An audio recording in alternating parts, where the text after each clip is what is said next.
Good morning, good morning, good morning, our people. We are here once again to converse with you, discuss, talk about things that will, at the end of the day, make our lives better. That's all this is all about. We are not here for to be the face of your pain or whatever. We are here to be the face of your solutions, Hmm. solutions to issues. We are ready to go home. We want more for our people. We cannot continue to sit in a place that is already built for us when our land still needs building. So our goal is for everyone to be on board, for everyone to understand what we're doing, where we're going, so that we can get home and get home soon and start doing the work. Getting the self-determination is one thing, but we haven't even talked about building the nation. So you can see that we are running out of time. We are desperate. We're not getting any younger. Don't let this picture that you're seeing online deceive you. And when you get up in the morning, your bone lets you know that you're not young. You can't Hmm. spring out of the bed anymore. Yeah. So time is of essence. And we are hoping that today the show will be impactful. It will be life changing. Oh, and again, once again, we are looking for change agents or ambassadors of change. We need people to come on board and want more. And that's what this entails. Do that spirit of wanting more, wanting a change, hunger for change. If you are one of those things, then you're a change agent. Come on board so we can get this work done and get to our destination. My name is Monachim Saga, and today is January 22nd of 2022. And I will allow my sister to introduce herself. Thank you very much, Ms. Mona. Thank you, our viewers. Once again, we say please help us to share, subscribe, like. Those on YouTube, there's a bell there, and hit it so that when a new video is uploaded, you will be the first to be notified. We're a team in this work. Like my sister said, we're ambassadors of change. We're here to change things. We are not ready to accept the status quo. Mm-mm. We want things to be done differently, and we believe that we can do it. So please be part of us. Encourage others to join so that we can move forward. My name once again is Dr. AP Simon Okube. I live in Lexington, Kentucky. Food for thought as we proceed. The consequences of lies and dishonesty are not only that they break down and create new social networks, they also produce fraudsters. Hmm. They ruin workplace and business relationships. They make other people to be more creative and influence them on how to tell lie more often. They cause anxiety because truth is easier to remember. You see, with time, everyone becomes dishonest, including elders that should know better. At the end of the day, the entire society is ruined to the extent that people are unable to differentiate truth from lies. According to recent literature reviews, dishonesty and constant lying increase stress hormones Hmm. and can lead to a lot of negative health outcomes, including high blood pressure and other heart and vascular complications. Please, my people, welcome to this platform that teaches you and upholds truth and encourages honesty in every human endeavor. Because you know what? Anything built on lies will collapse like pack of cards. Thank you very much. My dear, you can say that again. Anything built on lies will collapse like pack of cards, and it's not doing you any favor. How can a group of people that want to get to a destination fast be playing with lies? Does that even make sense? No, it does not. So come on board, be a change agent. Let's start all over. Let's do this thing the right way. We have wasted enormous time doing the wrong thing, lying to ourselves, photoshopping, pretending, shouting, crying, even praying 7 times a day, and and fasting during the week and all kinds of stuff, and nothing works. So time has come for us to do the right thing, and it's not that hard. It's not that hard. So all you have to do is to come up and be part of us, and we get where we're going faster. So help us to share. As you can see, so it looks like something is blocking something. Like I keep saying, between my husband and children, at least 6 people should be on here, but he's saying 4. So I don't know who is blocking, if it's Facebook or if it's, what is it called? If it's Facebook or it's YouTube. I don't know who is blocking or what. But anyway, help us to share today's show. Okay. Okay, give me 1 minute just to share real quick and then we'll come back in.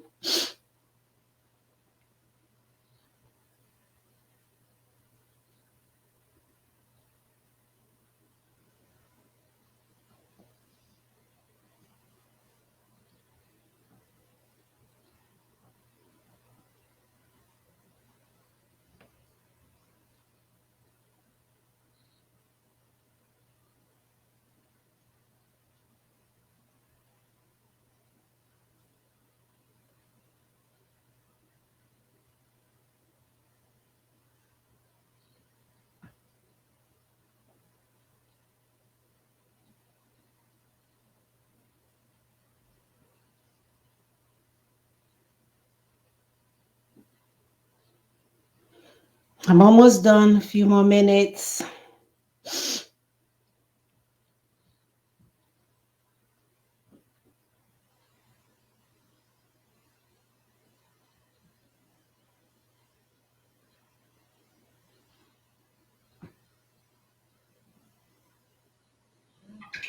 All right, so I will go ahead and start and then we'll see how that goes. As you all know, today our brother Tony is with the Yoruba Nation, having similar talk on NINAS, because all we want to do is for people to understand the process. If you understand the process, then it's a game changer. We are done. We are done with dead people coming from their graveside to be our president. We are done with the same group of cabals waking up and deciding that they will rule us from the time they are 29 years of age to the time they are 100 years of age. It will be over. And it's also even heartbreaking to watch our young ones continue to be part of the campaign group for these people that we know evidence is there that they have held us hostage. And our people are so confused about what is doing them, like my sister will always say, that they are there actually campaigning, sharing cards, charge cards, and what's not for these politicians. And I think it's only stemming from the fact that we don't know what we need. We don't know what it takes. And that's where the education comes in.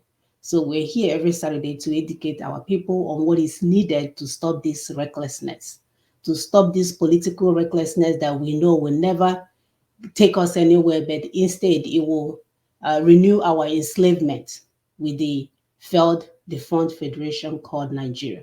So that goes well with our topic today that says stop this political recklessness and embrace the NINA's proposition for good governance. Because it's a no-brainer.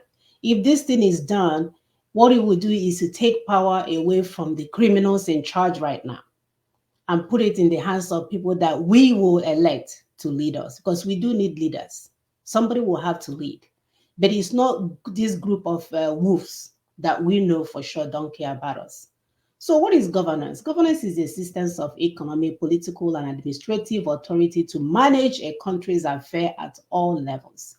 It comprises the mechanism or mechanisms, processes, and institutions through which citizens and groups articulate their interests, exercise their legal rights, meet their obligation, and mediate their differences. And then on the other hand, when you look at good governance, it's an approach to government that is committed to creating a system founded in justice and peace that protects individual human rights and civil liberties. The United Nations even understood the importance of this good governance, and they identified 8 factors that can be used as a measure. The first one is participation, right? So there are 8 of them. So the first one is participation, which requires that all groups, particularly those that are most vulnerable, have direct representative access to the system of government. We know in the defunct federation that we do not have that. The second one is the rule of law, which is exemplified by impartial legal systems that protect human rights and civil liberties of all citizens, particularly minorities. This is indicated by the independent judicial branch and a police force free from corruption. We know we don't have that in the defunct federation. And then the third one is transparency, meaning that the citizens understand and have access to the means and manner in which decisions are made. Ooh, we have never experienced that, especially if they are directly affected by such decisions. That's why you have the likes of Tinubu, the criminal in charge, coming out to be our president. This information must be provided in an understandable and accessible format, typically translated through the media. We know what our media house is doing. They are busy serving our slave masters. The fourth one is responsiveness, which means simply involves the institution response to their stakeholders within a reasonable time or frame. Nobody listens to us. Even when our children came out to demonstrate for things that are not going well in our land, they were killed. And then we are looking at the fifth one, which says consensus oriented. That one is demonstrated by an agenda that seeks to mediate between many different needs, perspective, and expectation of a diverse citizenry. Decisions needs to be made in a manner that reflects a deep understanding of the historical, cultural, and social context of the community. We have never experienced any of this. So you can see we don't even have a nation. The sixth one is equity and inclusiveness, which again depends on ensuring that all members of the community feel included and empowered to improve or maintain their well-being, especially those individuals and groups that are most vulnerable. That's not for us. And the seventh one is effectiveness and efficiency, developed through the sustainable use of resources to meet the needs of the society. Sustainability in this case refers to both ensuring social investment, carry through, and natural resources which they will maintain for future generations. Not in our lifetime. Last but not least is the accountability, which refers to institutions being ultimately accountable to the people, yeah, right, and one another. This includes government agencies, civil society, and the private sector, all being accountable to one another as well. None of this have ever happened in a nation or the country called Nigeria. So, as we can see, none of this ever existed in that union of death called Nigeria. Again, why will it exist when we are marked for death, right? By our colonial masters, they left us there thinking that someone will actually take us out, and to their surprise, we are surviving. But the sad part is that we still have people that are collaborating with our colonizers to keep us down. So the indigenous people trapped within Nigeria cannot achieve good governance under this illicit military 1999 constitution, which only produce venomous parasitic leaders whose sole agenda is to embezzle our collective wealth, plunder, exploit, and then on top of that, bully our people. So the only feasible solution on the table is the Nigerian Indigenous Nationalities Alliance for Self-Determination. Understand this. The Nigerian Indigenous Nationalities Alliance for Self-Determination. That proposition is the only thing that will take the power back away from these criminals in power, criminals in charge, that will take the power away from people coming from their grave, dead people. I've seen them on Facebook. Dead men are on our platform asking us to vote for presidency. You can see that you too can be part of this team who wants a better life for our people. Are you the change agent that we're looking for? Are you that ambassador of change that we are looking for? We have to get this work done, because if not, Tinubu will continue to come to be your president. Abubakar, is that his name? will come out to be your president. Everyone that we know for sure, even people that are not even Nigerians, will come out to be our president. So let's start today by playing our first video so that you can see the depth of the problems that we find ourselves in. Sister, please go ahead. Thank you, Stamina. Thank you, our viewers. Thank you for, you can see that you're sharing, because we can see when people share and like. We appreciate you. Like we said, this work, we're doing it together. So the first video, from this 4 video, what we want you to take out is for you to understand that our political elites, whether Fulani elites, Igbo elites, Yoruba elites, Ijaw elites, those cabals, those elites that call themselves elites, are the reason why Nigeria is the poverty capital of the world. Elites like Professor Mogalo, Professor Tommy, they are the ones holding us down because they have refused to allow this change, this fundamental change that is needed. They want to go and get their own cake because it's cake time. Whether people are dying, they don't care. Whether people are, they will come and speak big English for us, as if we don't know all these problems and all these solutions already. We're asking you, why is it that after 100 years of existence, we couldn't do these things? Professor Mogalo, or whatever you call yourself, you're speaking English. You think we don't know those things, those theories? We know them. We all went to school. We don't even know how your own, these people that bear professor, we don't know the meaning of it. We are saying there is need for a fundamental change. This Nigeria that you're seeing cannot be built because there are certain things in the foundation that will not allow it. You can't even smell Aso Rock. You can't go near. You're wasting our time. You cannot get to Aso Rock alive. It's either they kill you or you don't make it. But my problem is not that you're trying. My problem is that you're wasting our time. That's my precious time, for that matter. Precious time, the time that we do not have. Because we are in a critical moment. This is an emergency. People are dying every day.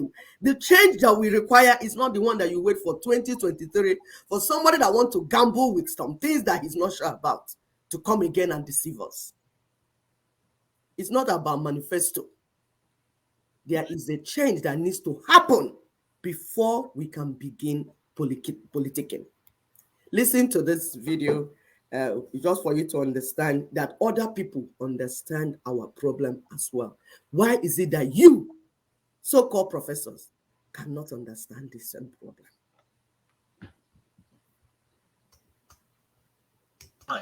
And African countries became more and more divided with each election in the 1960s and 70s. So now groups of people were not only divided based on ethnicity, but also separated politically based on where they were born. From the perspective of a politician, this made perfect sense. If you want to win votes, appeal to certain ethnic groups. But from the perspective of the country as a whole, it made the country more difficult to govern over time. And if a candidate decided to appeal to the whole country instead of specific ethnic groups, then they would lose elections. And so, through a natural process, African nations tended to become more divided after independence, all thanks to the social and political systems left behind by their former colonizers. A prominent example of where this went horribly wrong was Rwanda, with the Rwandan genocide, where over 500,000 members of the Tutsi ethnic group were massacred along with many other crimes against humanity. Once a party got into power, they would try to keep the power for themselves. Many Africans saw democracy as nothing more than a mess of infighting, with opposition parties abusing their power to hinder the greater national interest. Therefore, a single-party system was created in many African nations in the years following independence by crushing the opposition. And in countries with hundreds of different cultures and languages, it makes sense that you wouldn't want to deal with all of them vying for power. By the 1980s, the elites had taken full control over the political system in most African countries. And so, very little changed after independence, with European elites replaced with African elites. And those new elites were concerned that they would be overthrown in a coup. So, how were they going to keep themselves in power? Well, by taking the money intended for economic development and handing them out as salaries to powerful government officials to keep them happy enough that they wouldn't start a rebellion. But whereas colonies had oversight from their European government, who would fire anyone getting too corrupt, the new leaders had no such oversight. And to show just how incompetent some of these governments are, in the Central African Republic, the government didn't even keep proper records of financial transactions. By 1964, Senegal spent 47% of the government budget on the elites, 58% in Ivory Coast, and 65% in Dahomey, now called Benin. And if outsiders wanted access to African resources, all they had to do was bribe government officials to get access. And so African governments and companies started paying money to the African elites to gain access to the resources rich nations needed to run their own economies. As a result, the elites became richer, while the poor became even poorer. So, if you're an oil company, all you have to do is bribe government officials and you can extract all the oil that you want. The elites would get a portion of the profits, while the people would see no benefits from resources taken from their own country. This is a system which is still active in many parts of Africa to this day. And if you're a country or company who does not want to give money to corrupt politicians, then there will always be somebody else who is willing to pay. As a result, anyone who thinks morality is more important than those resources will always be outcompeted by the ones who are willing to pay the bribe. Thus, you create a system where world leaders who are willing to pay those bribes will always have an advantage over those who won't pay bribes. And over time, bribes had become the norm in Africa. The Africans were not stupid, of course, and saw what was happening. They would often protest or even start rebellions to stop their own exploitation. But in the 1960s, African countries did not have a strong enough military to keep the peace. So, who did they call upon to restore order? Well, their former colonizers. The French and British in particular suppressed rebellions and protests across Africa in exchange for greater access to African resources. For example, in 1962, French troops broke up fighting in what is now called the Republic of Congo and put down a rebellion in Cameroon. The British, meanwhile, suppressed mutinies in Kenya and Tanzania. By 1965, these military interventions became common across Africa, from Algeria to Congo, Benin, the Central African Republic, Upper Volta, Ghana, Nigeria, Ethiopia, all independent countries, and all had European troops stationed there to secure European access to African resources. African nations experienced around 40 successful coups within the first 2 decades after independence, and so Africa gained a reputation for being a very unstable country. So unstable, in fact, that almost nobody wanted to invest in Africa anymore except for their resources. And this highlights another issue. People think of Africa as a single entity, a continent filled with poverty and war. So when someone hears about, for example, Boko Haram in Nigeria, it is often grouped with the rest of Africa as just being another war in a continent filled with war. Yet what most people don't realize is that the area in which they operate is over 1,000 kilometers away from Nigeria's economic centers and has almost no effect on business. They are further away than Amsterdam is from Warsaw. But companies will still refuse to do business in Africa because of this belief. And this creates a cycle. People group Africa together as a poor continent, resulting in less business, which results in Africa staying in poverty. It is for this reason that throughout this video I have used the words most, almost all, or few quite a lot to show that Africa is a diverse area and simply cannot be grouped together in most cases due to this diversity in peoples, landscapes, and cultures. Despite all these issues, some things did improve in Africa. By the 1980s, African politics started to stabilize with fewer coups. All right, so we'll continue this video. Let's just go ahead and add some more information to this. Sister, go ahead. Let me find the So, video. my people, we're saying that even people that are not Africans are following what is going on in Africa and African nations, because these things are not hidden. And that's why we cannot understand why people that call themselves professors cannot grab this information. They are in the open. They are not hidden at all. And in summary, we're saying that the colonial structures in Africa must be dismantled, and in Nigeria specifically, must be dismantled for us to move forward.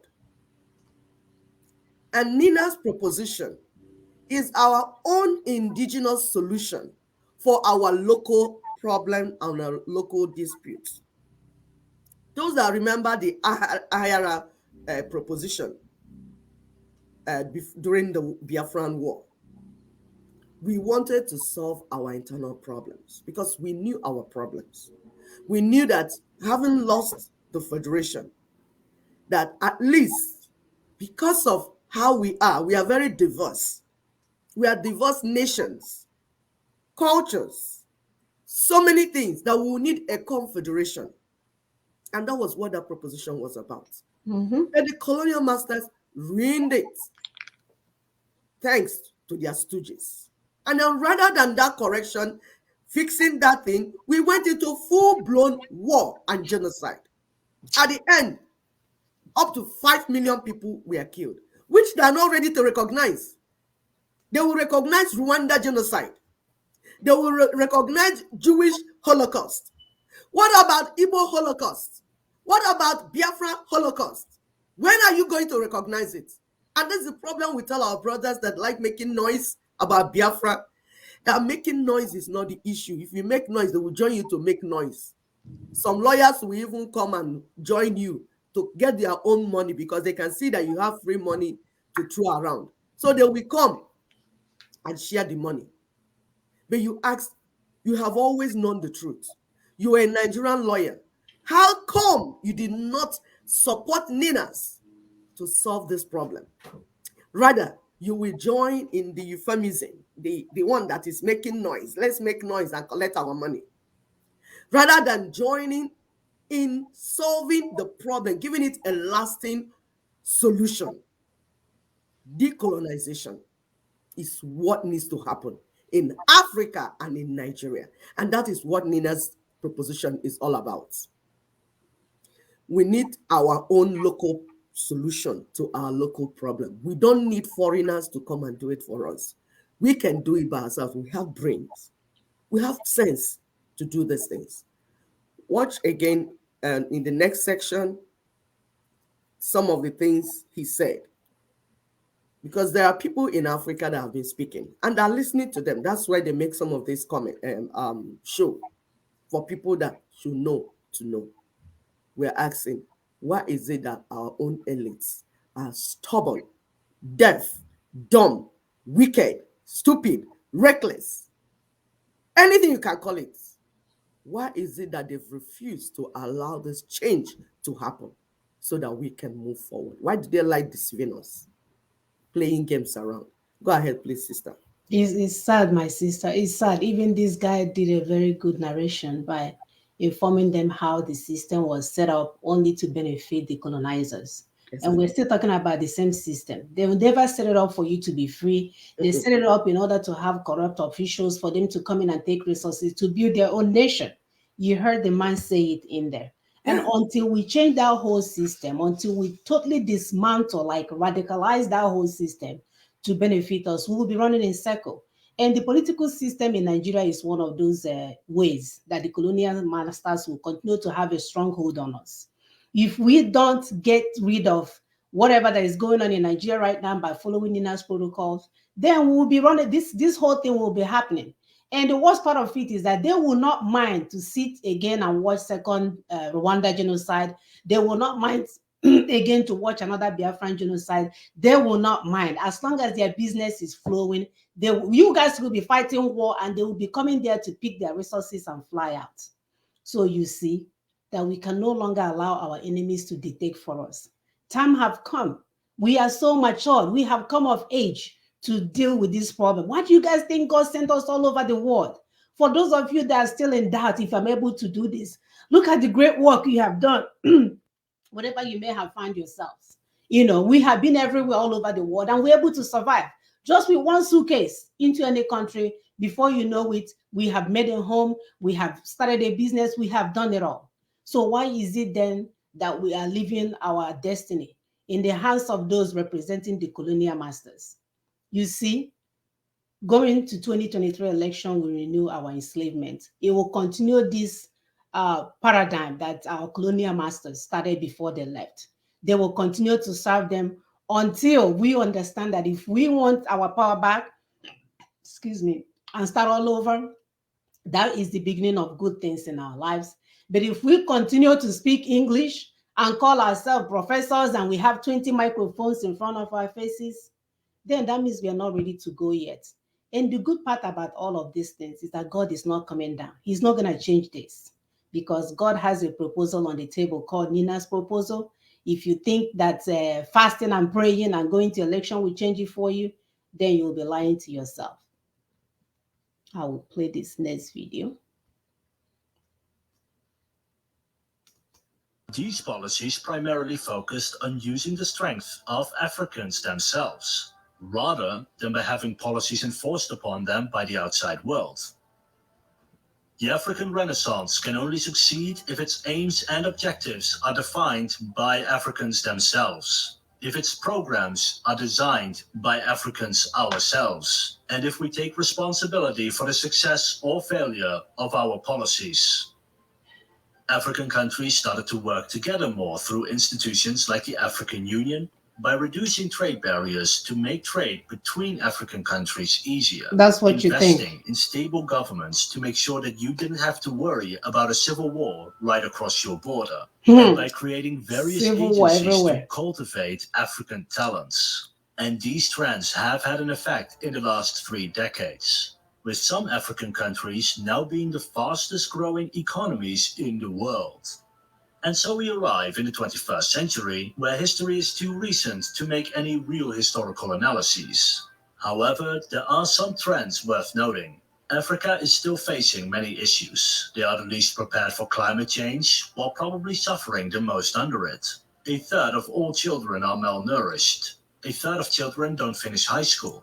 Extremists find it easy to recruit the vast amounts of poor, unemployed young people. Pandemics are common across the continent, with COVID being just one among many, and the economic development of Africa is limited to certain countries. African countries are looking at the economic successes of East Asian countries and are adapting those policies for their own countries. This is resulting in factories, agricultural centers, and tech centers being opened across agricultural centers owned by other countries, right? And that's where we have to, when our brother earlier said that we have to have aims and objectives that is developed by Africans, run by Africans, shaped by Africans. If not, these people will continue to misconstrue information. Yes, there are businesses in the land, but how many of them are owned by the indigenous peoples? The businesses that we see there are the Indians producing mass phone for their own country. We see Chinese building our airport or railroad, speak even with Chinese translation on it. So is that really the development that we want? And we have civil engineers. We have civil engineers. And then we are taking billions and billions of loans that we know very soon that China will now colonize us the second way around.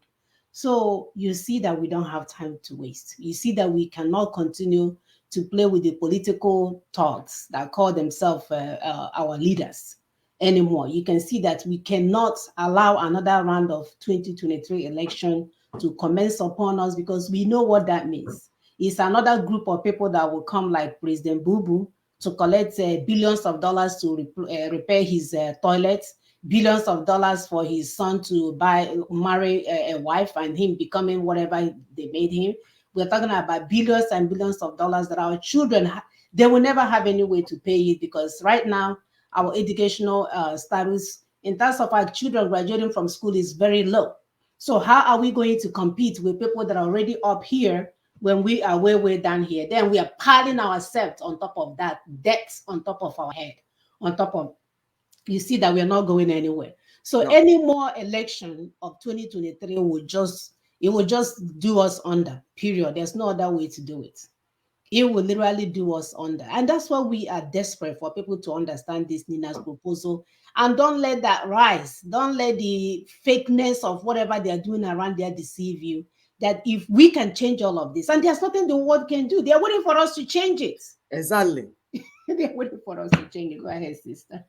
And you know, the thing is that when our population was small, we could manage these few crumbs from colonial masters and their stooges. But you know what? Now we are over 200 million. So we can't manage these crumbs anymore. And that's why you see more trouble. So it's either we kill and eat ourselves, because when we don't have anything to eat, we start killing and eating ourselves now. So it's either we kill and eat ourselves, or we kill and eat the politicians. Somebody has to be eaten. And this is why we are telling their politicians, soon the people will start eating you. You see, they are eating themselves right now. Don't think that your high walls will protect you. Kinsley Morgan, Pato Tommy. Your high walls will not protect you. Leaving your children abroad will not protect you. The people are eating themselves right now. Go and see what is happening in the land. Soon they will start eating you politicians, because they will understand this thing, that you are the ones holding them down. So they will start cutting you and eating you, using you for barbecue. Embrace NINA's proposition. This proposition is very timely. It's a local solution for local crisis. Government of Nigerians, for Nigerians. It is not by Nigerians, not government of Fulanis and Britain over Nigerians. When it's voting time, they will say the South is minority. And then our people in the South will start going to the North and call them their kingmakers. Try.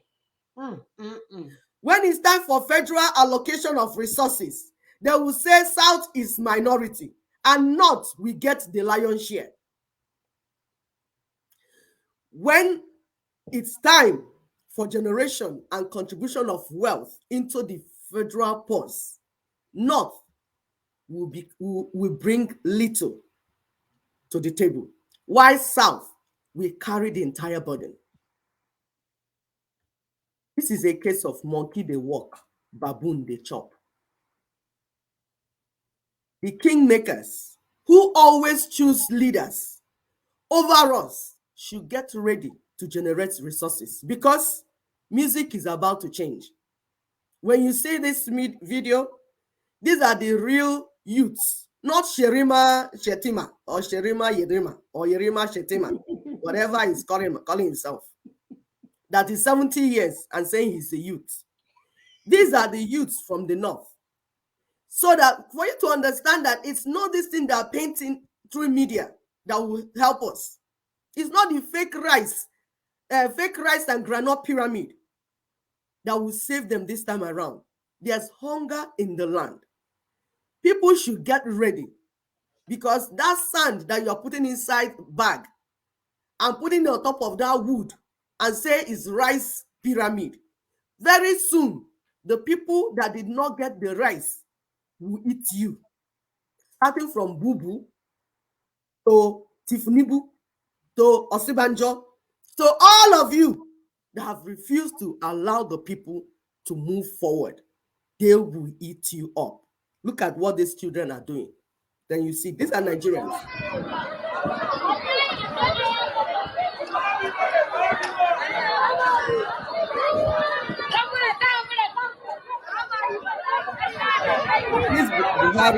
This is Buhari's poster. Those that can understand Hausa and those that cannot understand Hausa, watch the children and see how they move. See their reaction to ordinary poster. they will begin to understand what they will do to human beings when they see the people. Because hunger is real. It is not a joke.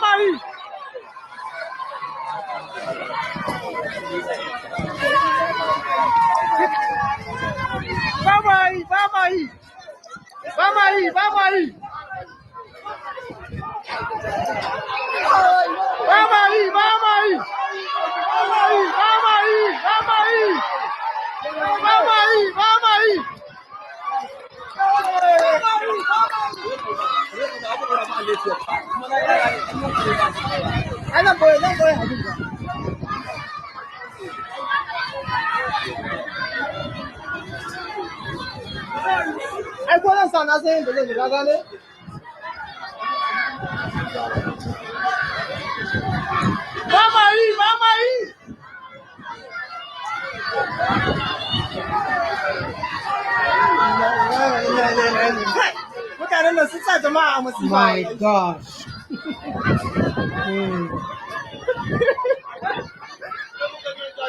Because of time, we can play the next one. But we are using this to show our people real reaction, not adulterated reaction, not stage man reaction, not the one that media, NTA will come and channels will come and paint and show you. Real feelings. These are children. Imagine what these are youths and children. Imagine what their parents will do. Now, this is what their reaction to ordinary poster. Imagine what they would do to the human being. Do you people understand that what you're cooking, you will soon eat it? And NINAS is here to help you so that we get a well-tailored solution. We will fix these things and not go into explosion. This is interview on the street. These are real Nigerians that will tell you how they feel. Listen, for you to see that our campaign is working, it's getting to the grassroots. And when that information goes round, I'm telling you, your lie cannot sell anymore. Your lie has expiry date.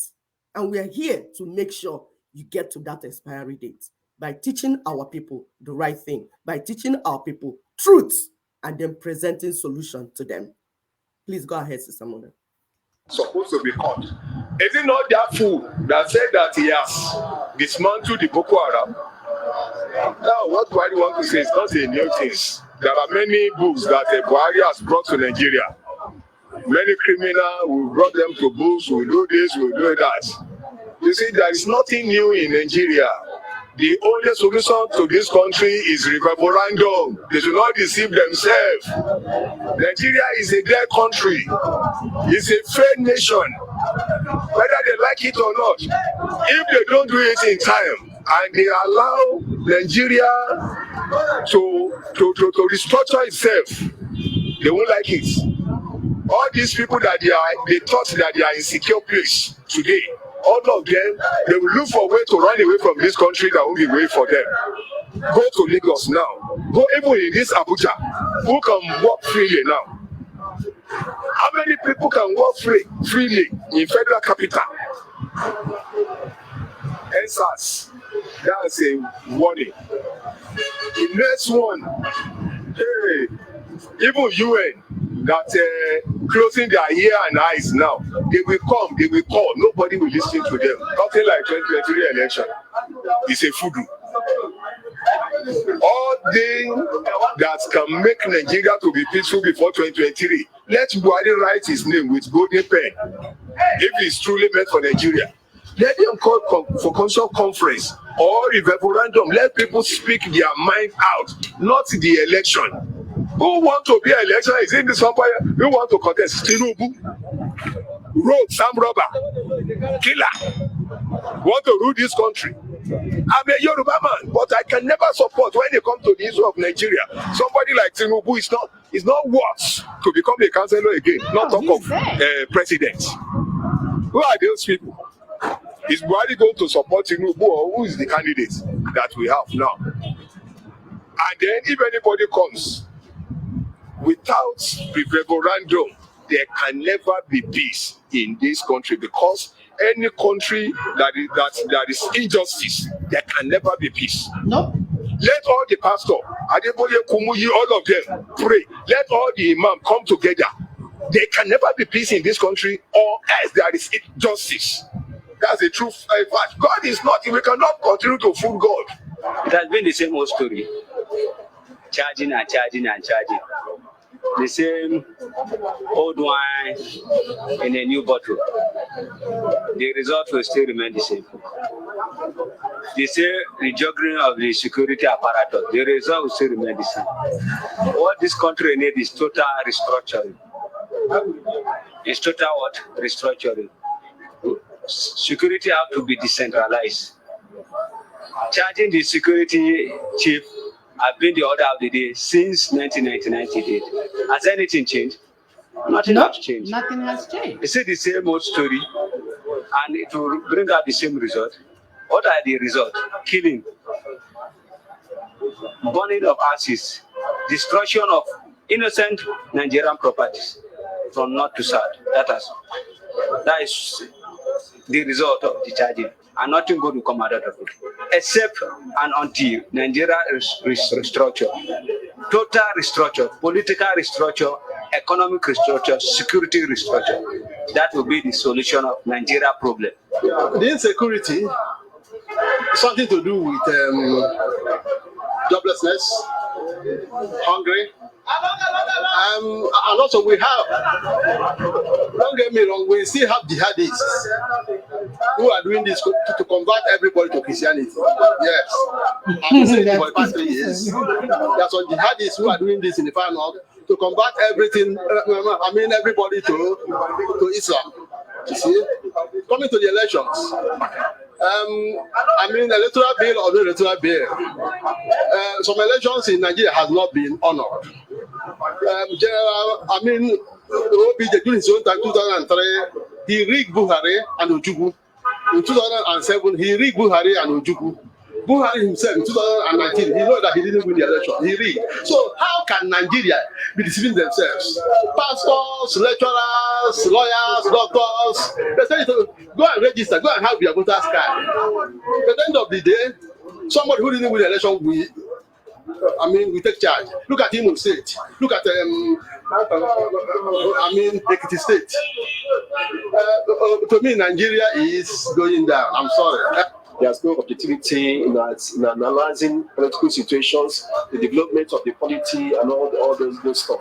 So because of that, most people will not want to, because our president charging the service to take actions against the ban. It's something he have done. We have made several pronouncements about it, and we saw the promises he made when he was coming to power, that 2 months after his section, that banditry and Boko Haram will be a thing of the past. But what have we seen? We've seen, instead of a confederation of banditry activities, Boko Haram activities escalating beyond the point where it was before he came to power. So it's not something one can just really delve into. But like I said, I'm not looking at the headline. All right, so we'll stop sharing here. Please help us to continue to share. You can see that Facebook is again at work, doing what it needs to do, because they are part of the colonial masters. They are part of the ones that don't want us to understand what it takes to be, to be an independent nation, true independent nation. So we know what they're doing. So if you want us to overcome this, please continue to help us to share throughout the show. They are blocking this. If I was here now talking, doing all kinds of stuff, they will allow 1 million people. For the fact that we are talking about what we use to liberate Africans, liberate ourselves, so that we can build our own Facebook and have other people come and use it. That's what this is all about. They want us to continue to while away in ignorance, continue to, act like children when we are adults, continue to call ourselves youth when we are 70. When other youths of 70-year-old in other countries have retired and waiting for their checks to come in the mail so they can go on vacation. So please help us to continue to share. You can see that our people are frustrated. The good news is that they understand that it's a problem at hand and they have a way to solve it.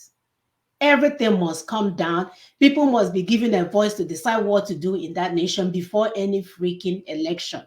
It's just that simple. So for those of you telling people to go and pick up your PVCs, you know, ignorant people that are hiding somewhere overseas, telling people go and pick up your PVCs, Tinubu, the dead man himself, he actually came back from the dead, you know, because, you know, they talk to each other in the spirit, to tell you that your PVC has expired, people. Do you know what they did That's to how that their voting will expire too. Yes, that's how your voting will expire. He knew. It's only God, this God that we pray for or pray to. Do you know the only reason why that thing came out of his mind, because came out of his mouth, is because he's running for an election? Yes. That PVC was left with no expiration date. So you, the monkey, will tell yourself that you have a PVC. Mm-hmm. When you get there and swipe it, you will act like a swipe, but nothing will read for you. It has If always your been president Jonathan can be struggling to have his own PVC recognized, your president Jonathan, yes. Imagine you, the monkey and the baboons. What kind of PVC card you have? Don't let the shininess, because you know they have the Americanized system, so it looks shy. It looks like something you can get when you go to Europe or US. It's fake. Tinubu told you that your stupid PVC has expired. Go and renew it. How do you know? We cannot afford to go to this election, my people. Go ahead, sister. And it has been the case over and over. Some people think it started with Buhari. Buhari just came to make it louder. You know, this is what is going to happen to you when we eat you up and nothing will happen. Because it's about self-determination for Fulanis. Buhari has been preaching self-determination for his own people. The only difference is that for him, you will die for Fulani to take your land. So they need to kill you. Either they chase you out of your land, they kill you, all the things they will do to you with the British people, and you will move and they will take over the land. Britain will prefer to have Fulanis on your land because they can get whatever they want to get from Fulani. So they will aid them. But you know what? They cannot do that except you are stupid, except you are gullible and allow them. This NINAS proposition did not come out now. It's just that it has been in phases. The first phase is to get the alliance to work before the public will hear. Because if you make it public, they will kill all the people working for the alliance. Do you know that Obasanjo? I heard that Obasanjo in his own time killed a lot of people, up to 100 people working on this proposition underground, because we told the people that this proposition, NINA's proposition, has been on for about 21 years. People have been working on it with their resources. The real patriots, the people that love the human beings, they have been working on it. And Obasanjo in his own time knew about this proposition. What did he do? He killed the people, closed down banks, just to make sure that this proposition does not see the light of the day. But what happened? Things got worse. Now we have more agitating groups. Now, currently, and more are coming, because the problem needs to be changed, solved. We have told you here that the introduction of Sharia law in 12 northern contiguous states means that the people of that part have left the country. They have left the secular nation that we thought we were building. This current Nigeria is not the nation our forefathers negotiated for. It has been hijacked. So it is time to renegotiate our existence.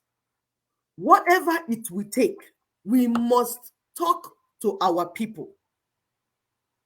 Those that are trying to drag us to that general election, that 2023, they are our people. Abaribe is Igbo man. Mogalo is Igbo man.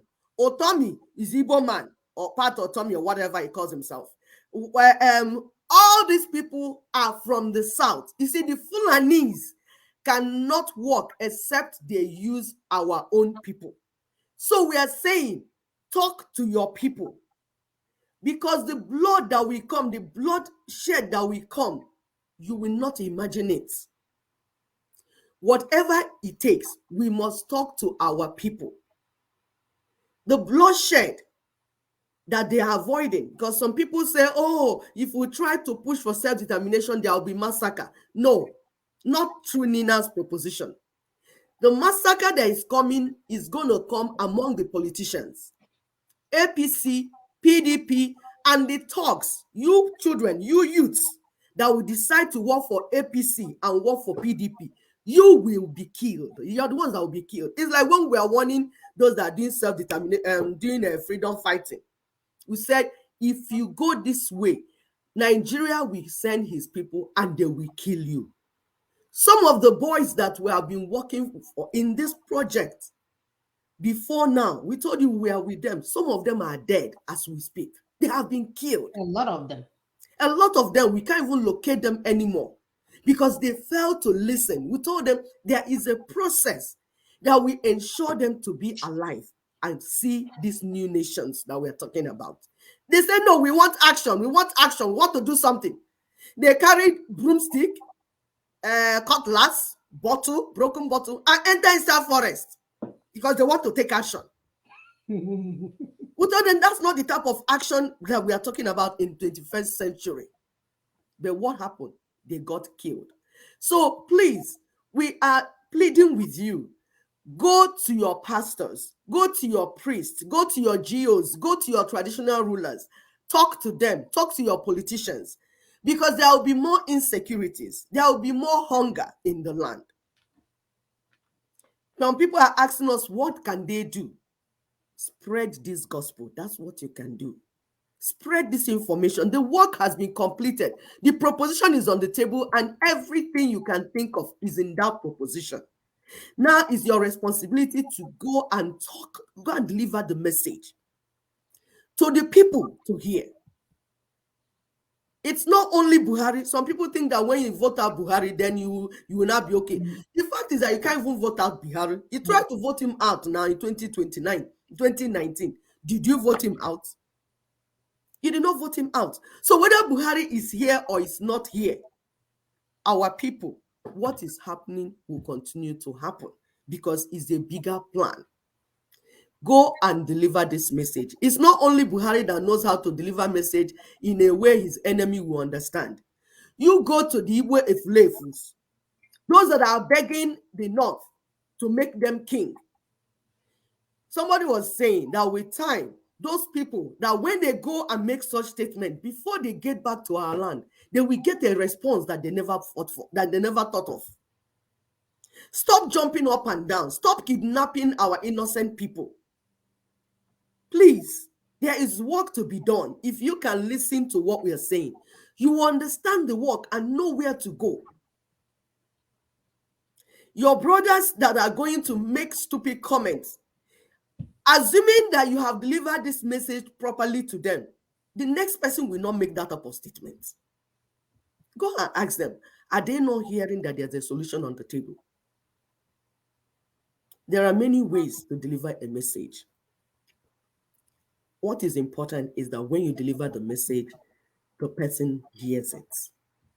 There are many ways to deliver a message. We can't be saying things here. You know it. Stop suffering my people. Stop making them to sit at home for 1 week. That's not intelligent.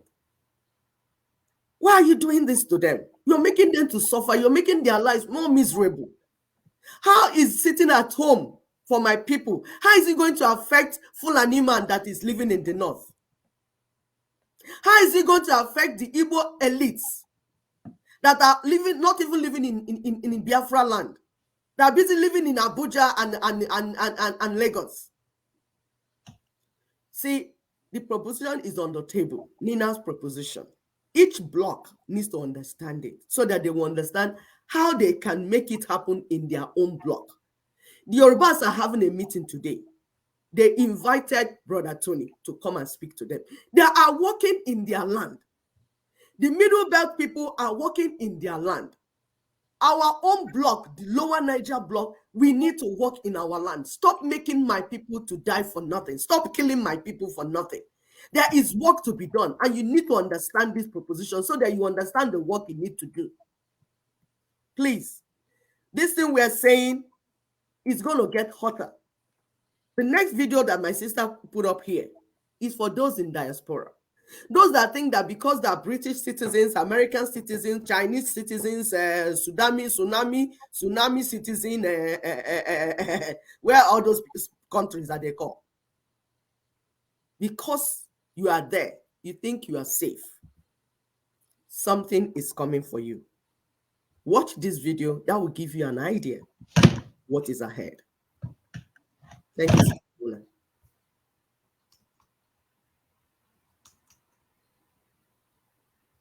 The Nationality Borders Bill, which is before Parliament and has received second reading. We look at this particular bill because of the controversy that it has generated over the last few weeks. Although we were alerted last year about certain aspects of the bill, particularly Clause 9, some people call it Clause 19, which is very draconian and life-changing for migrants and migrant British citizens in the UK.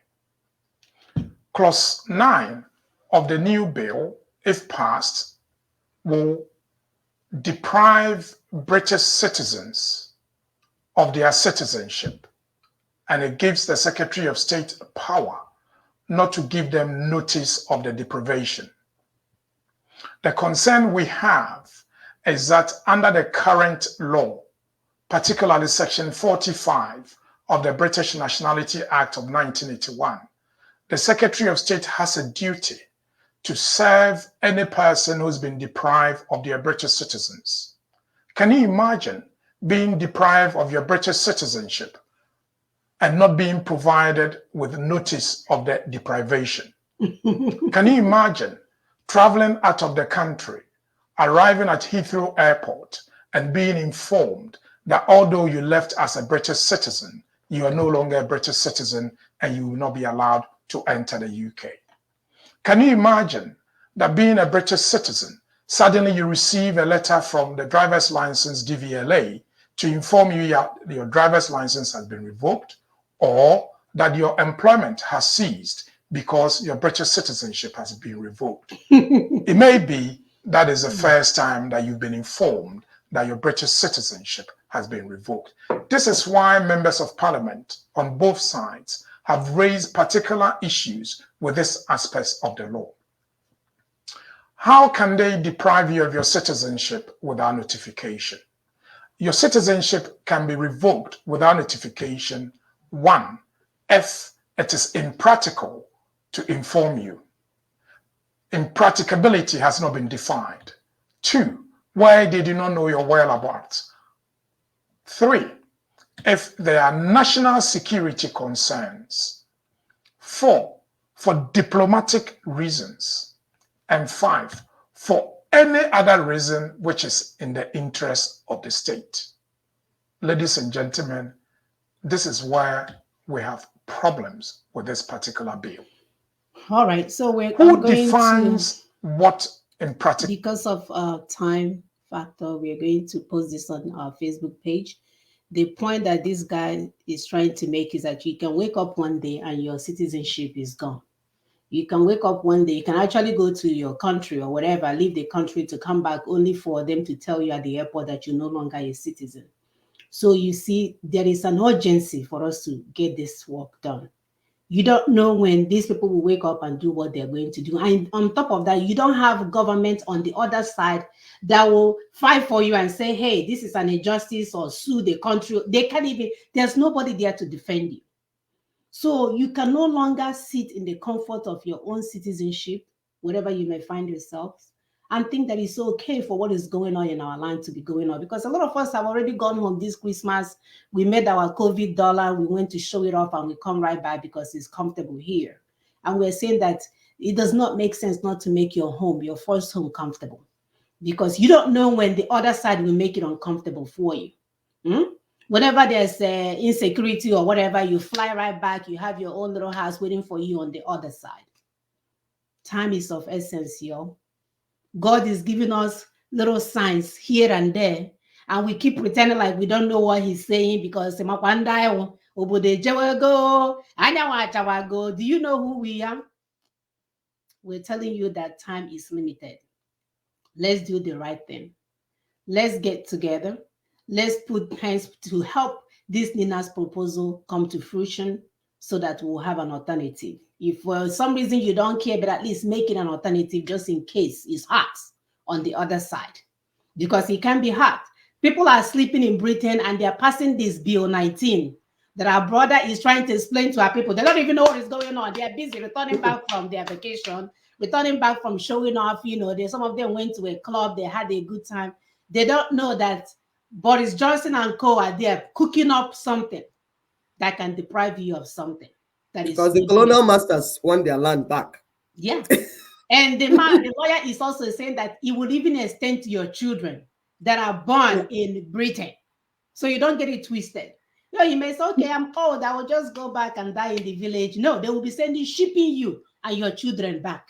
Sister Muna, the elites living in our land all ran to give the birth to their children in Britain.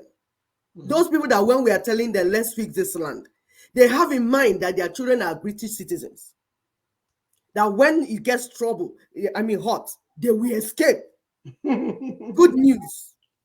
When you now escape, get there, they will revoke the citizenship.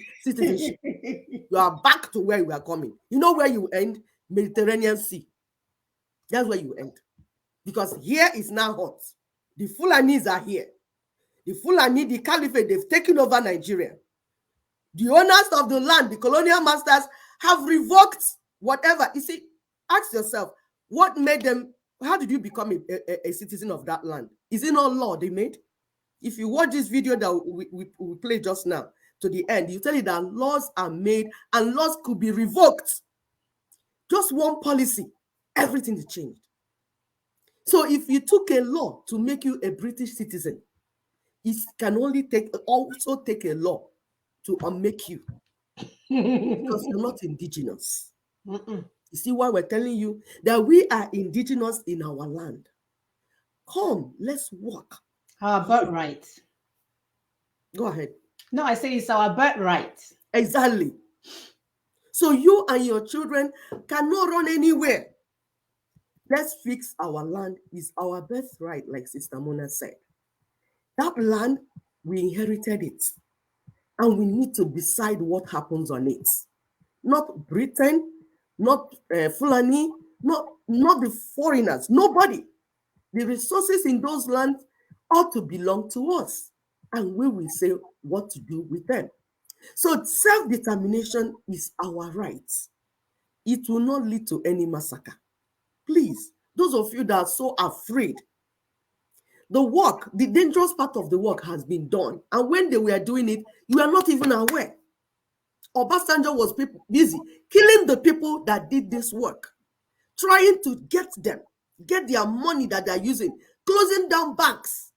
Do you know how many years that was? That was before Buhari even came. We told you at the time Buhari was part of this work. But they moved when they understood that this work will not, that their forefathers' desire to conquer everyone, that this work will stop that desire. They moved away and introduced Sharia in the northern parts. Because with that, they can now conquer the whole Nigeria. It will be easier for them to conquer. And we're telling our people, we can use this to work and get our freedom. Stop following Fulanis into their slaughterhouse that they call 2023 election. 2023 election is a slaughterhouse, and the Fulanis will kill you. Rather than give you that presidential slot, they will kill you. See, they are pushing Tinubu in one hand. They are pushing Omahi and all the other mad people in the other hand. How many presidents are you going to produce? They want to make your heads to jam, and you kill yourselves, and they will still Fulanize you. And we are telling you people that under NINA's proposition, self-defense is part of self-determination. Each block, you can make use of NINA's proposition to protect your people. Protection, you are entitled to it. You are entitled to protecting your citizens. Security is part of it. But you have to do it in a right way. There's a process to it. Not carrying machetes and bottles and running inside bush. That is not the security that we are talking about. You need to pay attention to the lessons from NINAS secretariat. You cannot take out Fulanese. You can't take Fulanese out of Nigeria by voting. Their system is already rigged. That system is already rigged. You cannot beat them in their own game. The system is corrupt, is full of deception and manipulation. It is rigged against you, the Southerner. You cannot outplay them. That's what we're telling you. But if you change the system and make this system a level playing ground, then tomorrow your voting will make sense. But as of today, under 1999 Constitution, stop fooling yourself around. Stop fooling around. The system has been rigged against you. You can't outplay them. There's something we want our people to do. Sister Mona, please go ahead. My dear, I'm just here thinking in my head, how can this be so difficult to understand? Is it that our people don't want better, or they are so defeated they don't understand? I mean, what is it that is going on that they don't want to take their power back? You have done something over and over, election over and over again, and nothing changes. And my people are still there, gallivanting about elections. Does that even make sense? And the worst part is that it's the people that call themselves professors. In America, where we are, is the elite that helps the poor. Yeah. Is the elite that speaks on behalf of the poor. Is the elite that will start charity causes. Is the elite that will compel the government to do the right thing. Is the elite. In our own place, is the elite that will make sure that we stay down so they can be up and up and up. All right. What kind of educational system did they receive that is not working for our people, but working for the colonial masters who so-called gave them the education? This is insane. People are tying themselves up in the church. People are lying to themselves about everything. I mean, it's insane. What kind of fakeness is this? No, that's what happens. Everything. That's what happens when people allow lies and deception. The thing is that eventually, the lie and deception will grow to the point that people are unable to differentiate truth from lies. So when you are telling them truth, they don't know anymore, because they have they have lived in deception and manipulation that they can't think for themselves anymore. So they're not able to understand what you're saying. And those that will understand will rather use it and make money. The criminals that say they're doing freedom fighting for you, they will use it and make money, because it's about fame and money making. And we've been telling you, go to your churches, talk to your pastors. This is a pastor. Listen to what he's saying, because this is the only thing we want our pastors to be preaching now. Any pastor that is not preaching what this man is preaching right now, he should close his church down. We don't want those lies anymore. Enough of the lies. Close your shop, because we have told you that those churches are business centers. They are. They are not preaching Christ, and Christ has left those churches. Mm-hmm. Those churches that you have in Nigeria, because it doesn't make sense that you are preaching the gospel, true gospel, and there's poverty, there's too much poverty, there's too much killing, Christians being killed, no change, life is going from bad to worse. It is not Christ that you're preaching. It is a business center. And we're saying, go to your pastors. You belong to churches. You have been giving them money for years. We told you in the last show. You've been giving them money for years. So you have rights to talk to them. You employ them. You have been paying them, buying cars for them, building houses for them, schools and hospitals, setting up businesses for them. So it is your turn to go and talk to your pastors. Say, we want you to preach what this man is preaching now. Else, close your shop, close your church, because it's not useful. It's useless to the people. This thing we are saying, we are not joking. With time, people will come to those churches and force them to close down. It's going to get there. Listen to what this pastor is saying. Be able to deliver on God's purposes for this nation. Does he have a purpose for it? Of course. Look at the amount of resources he has put in Nigeria. Look at the resilience of the Nigerian. Look at how Nigerians are succeeding everywhere in the world, whether they left Nigeria 400 years ago or left Nigeria on a plane 50 years ago. They excel. We're at the top of the treasury in the United States. We're at the top of the World Bank. The list is very long in all sciences and in all the arts. So the problem is not Nigerians. It is Nigeria and its constitution.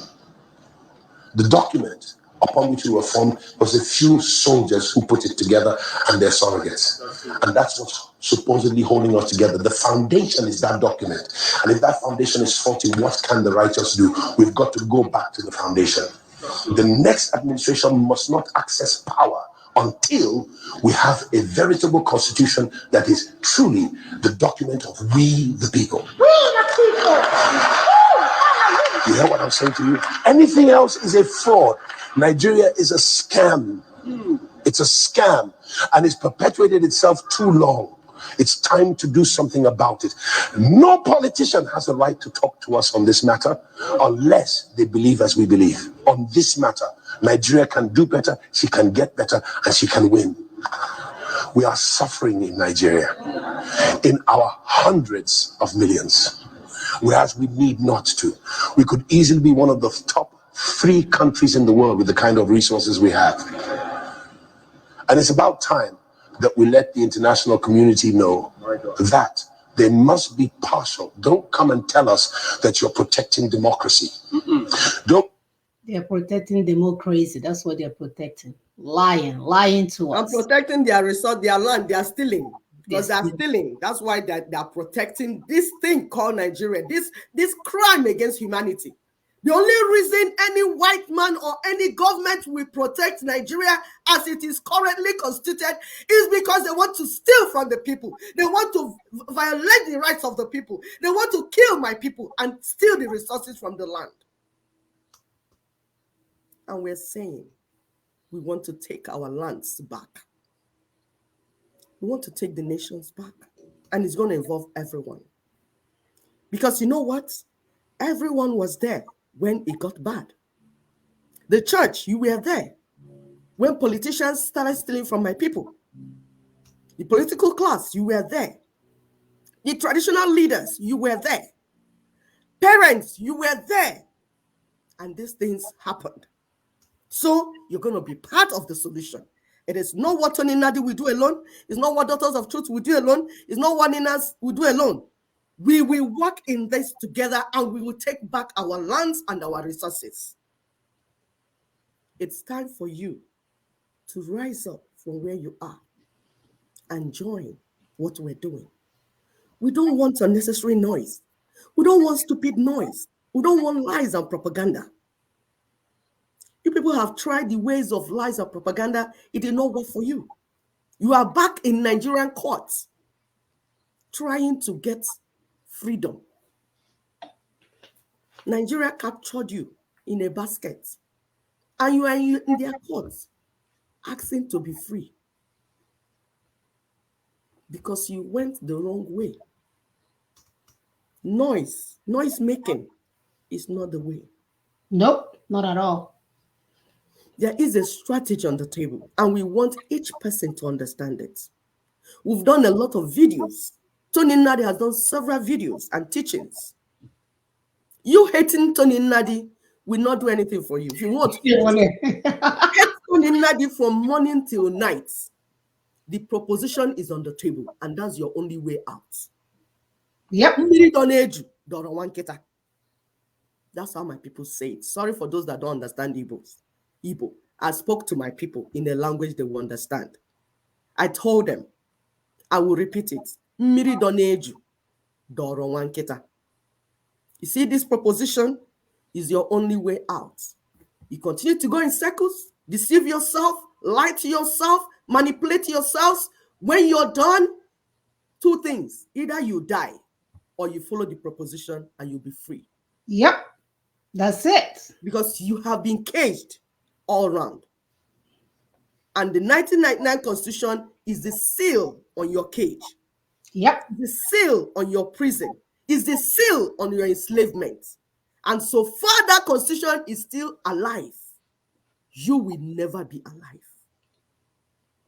This work was done in South Africa because we're not the first to start it. We told you that this thing that NINAS is preaching is an internationally acceptable standard.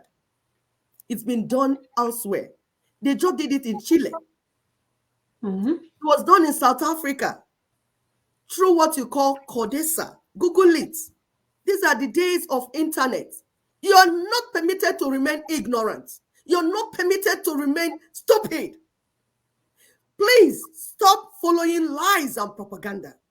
Listen to what we are telling you. As mothers of the land, we are speaking our truth, because when lies will kill you, we will say we spoke to you. Some of you are dying. They show us pits where they threw your bodies. And we remember that for 2 years we have warned you as the Adas of the land. We came out here. Every Saturday we warned you. We said this is what is coming. But you remain stubborn. And what did they say about stubborn fly? The stubborn fly that refuses to listen to counsel. We follow the corpse to grave. And we're here again, speaking to you. CODESA in South Africa were the ones that worked out the mechanism and technicalities of transition. Also, they helped to clarify the changeover of political leadership. The interim government managed the transition from the old order to the new order, because we told you that the 1999 Constitution is like the apartheid constitution in South Africa. Through NINAS, indigenous peoples will be able to achieve their self-determination. They will be able to get the type of future they want for themselves and their children. Through NINA's proposition, their votes will begin to count. Their wealth will begin to work for them. Their people in exile will return home. Through NINA's proposition, our people will be able to choose their leaders by themselves and hold their leaders accountable. No one will impose all these never-do-well leaders on them. We did this before. In Yoruba land, there's Awolowo's template. Awolowo used that template to create wealth for Yoruba people. In our own side, we have what you call the Aladinma document. We have shared it over and over again. We have our own forefathers. They created that Aladinma document. Go through it so that you understand the plan. But you know what? These people have been bullying us. The political class, the wicked, reckless political class, they have been bullying us into silence. Their bullies will not work anymore. These bullies, they have no message for us anymore. It's time for us to engage ourselves. We plead on the foreigners to please stop messing up our discussion. Each time these indigenous peoples want to solve their problem, these foreigners, because they want to steal our resources, will come in and mess it up. But you know what? That thing that you have been doing, that to the extent Nigeria has become a terrorist nation, the terrorism that you are breeding in Nigeria will be exported to Britain and America. So if you people do not allow us to solve this problem, the terrorists coming from the north, the Fulani Caliphate terrorists, will capture our resources and they will use it to destroy Britain, America, and all of you put together. So we plead on foreigners to stop disturbing, stop messing up our discussion. We, the indigenous peoples, want to have a discussion, want to have dialogue on how we are going to move forward or how we want to live in peace. in that land. Stop joining our heads together. Stop jamming our heads together through your political stooges. We don't want all this identity crisis. I'm an Igbo woman. I will negotiate from the point of my being an Igbo woman. Do not call me a tribalistic woman because I said I'm an Igbo woman. Meanwhile, you call yourself a British citizen. What gives you right to call yourself a British citizen and call me a tribalistic woman because I say I'm an Igbo woman? What do you? Stop calling us tribal men and women. We are nations. We are kingdoms. And we don't want to be reduced to tribes. Stop all this identity crisis. I want to speak Igbo language. I want to be able to teach my children in Igbo language. This is the language I inherited from my forefathers, and I want to pass it on.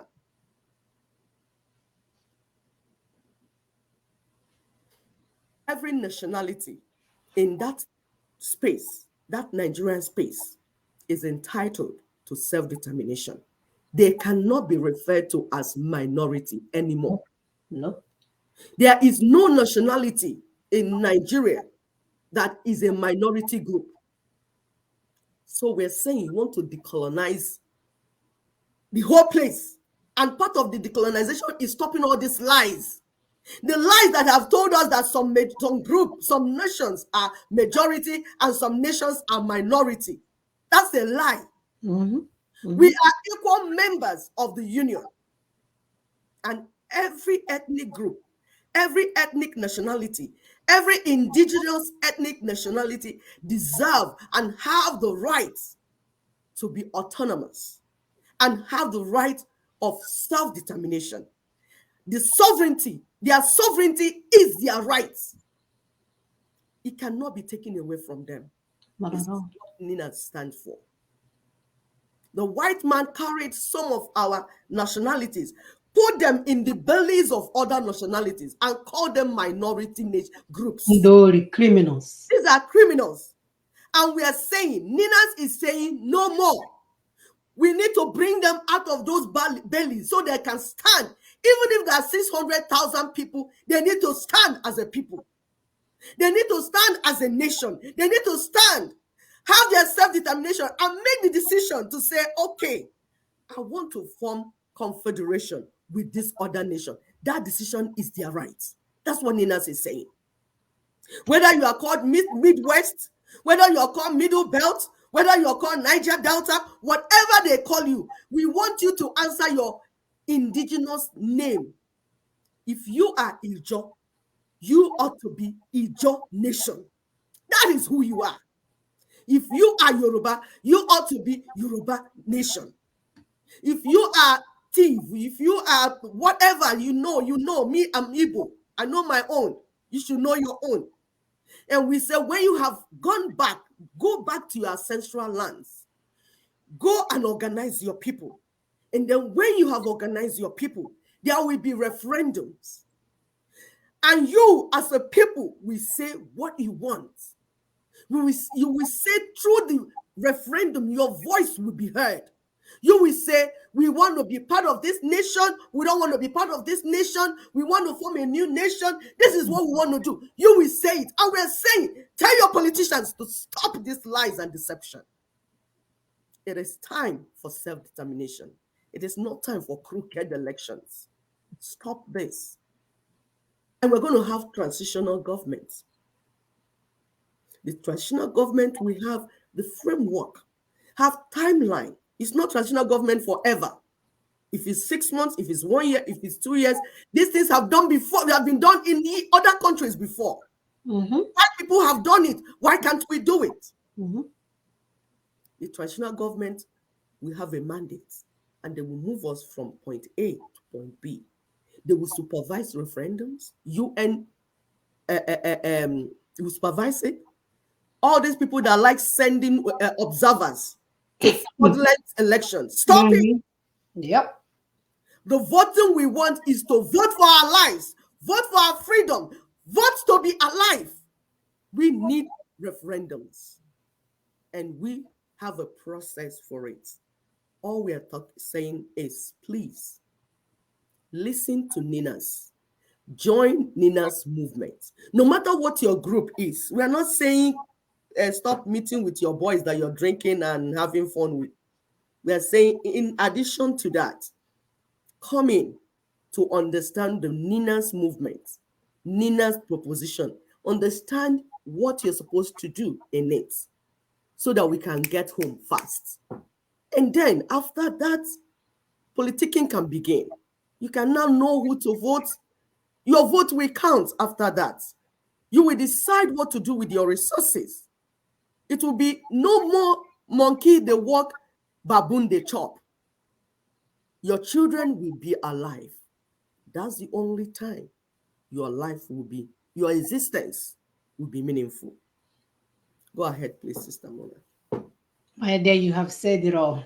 It's a no-brainer. This is up to you guys. So when we say to stop the political recklessness and embrace NINA's propositions, we are not kidding. This is what it's all about. And we are only where we are right now because we don't understand the process. I truly believe that if the market woman in Aba Market understand what NINA stands for, we are going home. Okay, Zikbazu cannot tell you that, are you the one that asked me to be the flyover? Do you even have a car to fly the over? My goodness gracious, in 2021, we have received so much insult with stooges parading as our representatives, only because we are lacking knowledge. And that's what we come here to do every Saturday, to enlighten our people. For those of you that don't want to read the NINA's proposals, at least you can hear what it is on this show. That's what this whole thing is all about. So when we say to help us to share, it's just for people to understand, so that when Okezi Bazu is speaking, you will know that his days are numbered, that he's not representing us. None of them is representing us. We don't know. So we will call him on radio station to come and tell us, do you even have a bicycle to climb over the main road? He told people that you can use miracle. People will use hot water that's supposed to be used for chicken and pour it on the main road, and that's how the main road will melt. Can you imagine? It's a no-brainer, my people. God has given us our freedom. We are the ones playing with it and running in circles. Come on board, understand NINA's proposal, and we'll be home. We'll be scot-free. And then we can begin the nation building. That's another thing that drives me crazy. It's like someone who is going to school, you're going to school, you haven't even begun work yet. Going to school is to get the certificate so you can start the work. So what we're doing now is to get the certificate so that the work will begin. You see, we have no time. Before we know it now, it will be April of 2022. And then it will leave us 1 year for the election. And we're saying people must close shop. Our churches must begin to preach about our true freedom, not tithing. If you don't tithe, you will die. Somebody was saying, if you don't tithe, things will be tight for you. They will even have the audacity to tell you that if you give to the needy, you yourself will become, will be in need. Can you imagine? Evil people. These are demons. This desperate that if you give to the needy, business center. My dear, I've told everyone that I gave money last year. I said, don't ever use my money to give to the church. You know what? I'm going to start making them swear that they will never use my money to give to any church. My money should go to the needy. I want to be in need. If that's what it takes to be in need, I'm ready to be in need. Every money, 10%, 20%, whatever you need to give should go to the needy down the street.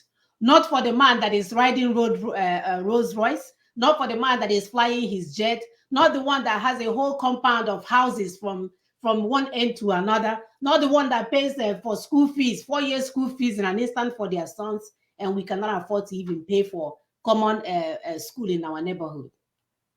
You see, we cannot continue to support these criminals. No. They have identified themselves. So you can't put this on God. You cannot blame God on this one because they don't want us to have process. Yes. The same process that will work in that place where they're sending their children. That you have to work. You cannot sit at home for 3 days in a week and expect to have an economy that will thrive. You cannot sit at home and expect to receive payment, salary. You cannot sit at home and expect to receive a pension. That we have to have in process. And that's what every one of them is afraid of. The one Nigeria is working for them now. So they will clinch on it real tight to make sure that we don't break it, because that is the process. That is their business entity. But if we understand the process, we will break these things down, and monkeys and baboons will go get a job just like anybody else. Yep. If you want to jump from one tree to another, run from the lion, cheetah, leopard, whatever you want to run from to make your money, you run from it. Yep. But you don't get to go and collect money on our behalf and use it to enrich yourselves. No more. So the work has been done, people. Just key into the proposition, stop the recklessness so that we can go home. Do not let them deceive you with their degrees. Do not let them deceive you with their good command of English. Do not let them deceive you by how many radio stations and TV stations they can appear on, only to take you to the slaughterhouse. You see, the British citizens or the British government is already making a plan. Yep. Every little thing that happened, COVID, Africans cannot come. Nigerians cannot come. This is how they are testing ground with what they are testing ground with it. Yes. And it's coming. You know, once they make up their mind, this is what they want to do, they will eventually do it. It started. By the way, we can take calls right now, right? We can take calls for those that want to call and come in with this discussion before we finish. Right. So anything they make up their mind to do, they don't stop. When they said it was time for slavery, they continued until they colonized our people. When our people said, "Oh, don't buy slaves," they came and enslaved us in our land. Now, the next thing they want to do is that they want to chase you out and force you back into the bad place that they left for you.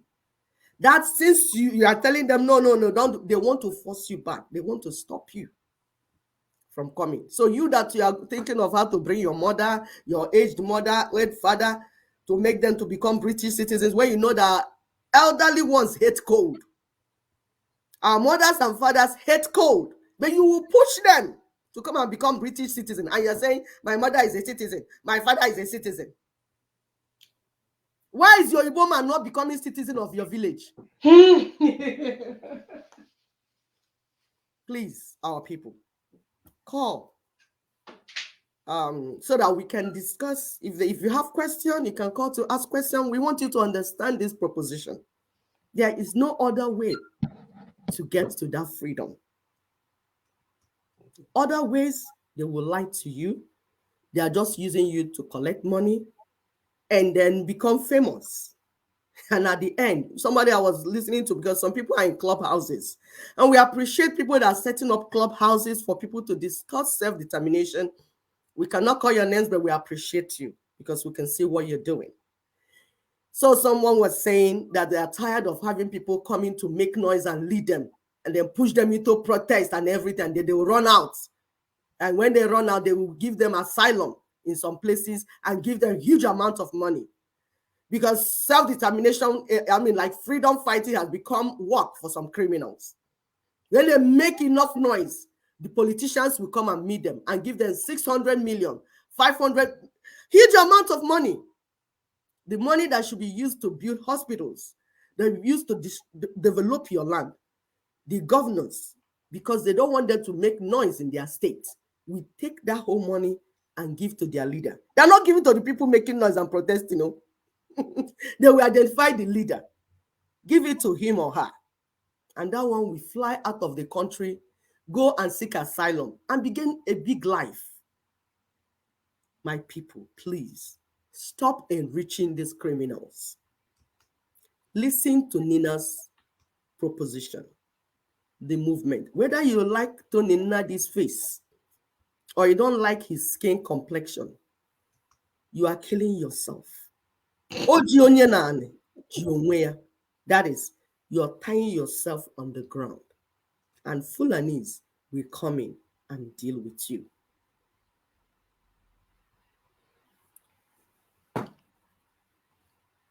All right. So today's show is produced by us as usual, and it's set up by my wonderful hubby. He does a wonderful work in the background. I don't even know how to pay him for all his job. And you know how to. I'll say that. Oh, okay. I do know how to. And this show is supported by family members, subscribers, and those wanting more for our people. And we want to always give a special thanks to LNC/NINAS, You can always visit their website, www.ninasvoice.org. That's a good place to start. You know, our brother's video is there for you to see. And if you feel like his English is too complicated for you, you can tone it down to our page. That's why we try to speak in a language that a lot of us will understand, for most of us. And then, you know, we're on Twitter, YouTube, Instagram, and Facebook. You can see they are doing wonderful things to make sure that this message does not go across. And that's where you come in. We are asking you to do your own first share by sharing, so that our people in Niger will understand that we want them to have self-determination. People in whatever they might find themselves in TV, everybody is counted for. Everybody is taken care of. And that's what a good governance is all about, which we don't have in our current situation. And of course, you can visit our website at www.daughtersoftrue.org. We have a wealth of information on that website. You can see our vision and our mission, and please help us to support this process in any way that you can. We've always emphasized on people using their time, treasure, and their talent. Whatever role you can play, you have a role to play. So don't ever let your situation make you think like, oh, there's nothing I can do. God sent you here on a purpose. So you at least a purpose for your life, not the purpose by Daddy Gio and all these fake criminal gang members. We're talking about there is something you can do. And you can see the change. You know, once you start doing your using your God-given talent to help humanity, I promise you the rewards are endless. The rewards are endless, not the one that the GO will promise you on Sunday and then he wants you to tithe again on Wednesday for you to get the blessings. We're talking about truly saying that I want to be a change agent. I want to be ambassador of change. I want to be part of this process. We have our volunteer forms. We have our members form. Sign up, contact us so that we can give you more information on how you can take this message to your village members, to your village meetings. We all have village meetings amongst ourselves that we go to once a month or so. Take this good news. Stop lying to yourself that you're in diaspora, that everything is well. Boris Johnson and his cohorts are doing wonders. You don't know when this thing will come up in your face, and you don't want to be left in the rain without coats. So please do your own part. So the website again is www.daughtersoftrue.org. And we want to commend our people. We want to start promoting our Made in Aba, Onitsha, Lagos. We want to start promoting Made in African brand. So if you know of anything that you want us to show at the end of the show, to tell our people to contact you, we definitely would love to do that. We want you guys to shine. We want you guys to succeed. We want you guys to be able to do what other people are doing, because we are no different. We did not come to this earth to suffer, only for us to suffer from the day we are giving birth to the day that we die. I don't think that's God's plan for us. So we can do better, my people. So thank you guys so much for joining us. We will see you guys next week. As usual, I know last week I actually announced the free giveaway for the question of the week. We weren't able to start yet because the phone card has not been purchased. So hopefully by next week, we'll purchase the phone card. We don't want to, send out the message send out the listing without everything being in place. So that's why we don't have the question of the week. But as soon as we're able to purchase those SIMs card, we will start. So thank you guys so much for joining us. Again, do not forget to share, and have a blessed and a wonderful weekend. And by the way, please help us to follow Brother Tony today. I don't know, I wasn't able to see where they were profiling that meeting, but as soon as we find it, we will definitely drop it on our Facebook page, so that you can see what our brothers and sisters in the Yoruba nation are doing. They are not playing. They don't want election in their land. They don't care if your name is Tinubu or Basanjo or Basanjo or Bosanjo or Subanjo, Njo. They don't care. Everywhere. They want more for their people, and they are serious about it. They are not faking it. And we are looking for the same serious-minded people and the change agent in our own side of the woods. So thank you so much. We'll see you guys next week. Bye-bye.